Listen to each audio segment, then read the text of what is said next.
Today's Gospel reading is according to Matthew.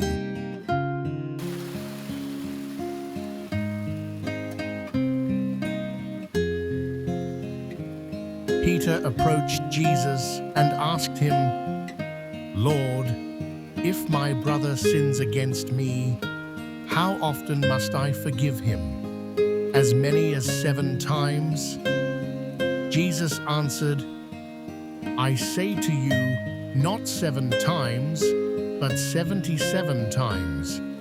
That is why the kingdom of heaven may be likened to a king who decided to settle accounts with his servants. When he began the accounting, a debtor was brought before him who owed him a huge amount.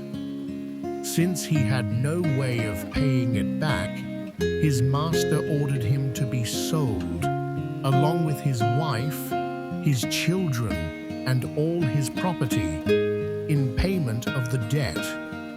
At that, the servant fell down, did him homage, and said, 'Be patient with me, and I will pay you back in full.'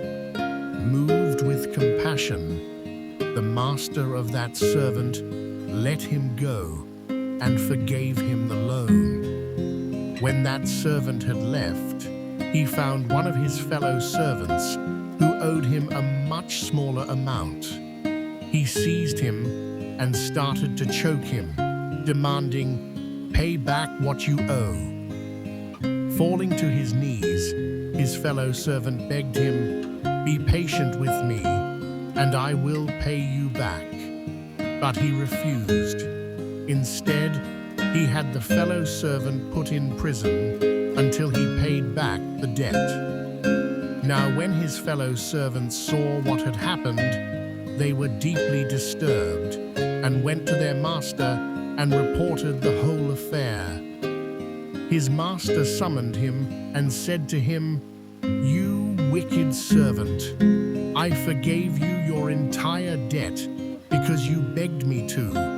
Should you not have had pity on your fellow servant as I had pity on you?' Then in anger, his master handed him over to the torturers until he should pay back the whole debt. So will my heavenly Father do to you, unless each of you forgives his brother from his heart." When Jesus finished these words, he left Galilee and went to the district of Judea across the Jordan. The Gospel of the Lord.